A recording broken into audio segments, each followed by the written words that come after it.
22 तारीख से नवरात्र स्टार्ट है, 22 सितंबर से।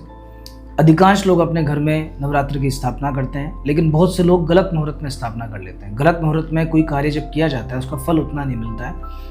और विशेष तौर पर घट स्थापना का जो मुहूर्त है बहुत ही सावधानी के साथ करना चाहिए, तभी जाके आपको पूरा फल मिलता है। तो आप सभी के लिए नवरात्र में घट स्थापना का मुहूर्त मैं बता रहा हूँ। देखिए, आप कहीं भी किसी भी जगह रहते हो, सूर्योदय से थोड़ा सा इसमें फ़र्क आता है, लेकिन फिर भी मोटे तौर पे उत्तरी भारत के जितने भी लोग हैं, लगभग ऐसा मान के चलिए सुबह 6:15 बजे के आसपास या 6:20 के नज़दीक सूर्योदय होता है।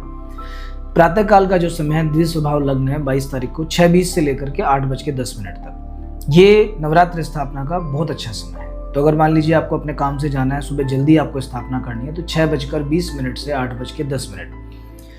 अगर आप दूसरे किसी जगह जाते हैं तो मोटा मोटी आप बीच का टाइम पकड़ लो, 6:30 से 7:30 तक। इसमें कहीं कोई दिक्कत नहीं आएगी, आपके सूर्योदय से भी दिक्कत नहीं आएगी। इस बीच में स्थापना करनी है। इसके बाद जो सेकंड सबसे अच्छा मुहूर्त है वो रहेगा अभिजित का मुहूर्त। अभिजित मुहूर्त आता है हमेशा दोपहर में। मध्याह्न काल का जो समय होता है वो अभिजित कहलाता है।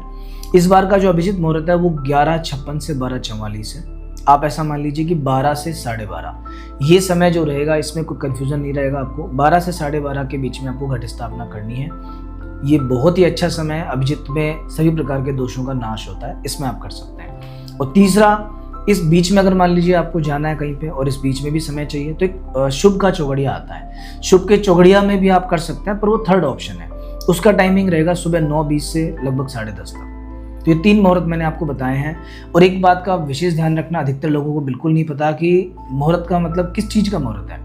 तस्वीर रखने का मुहूर्त नहीं है, ये होता है घट स्थापना का। वो जो जवारे हम उगाते हैं, उसके मिट्टी के ऊपर जो एक कलश रखा जाता है, उस कलश की स्थापना का समय है।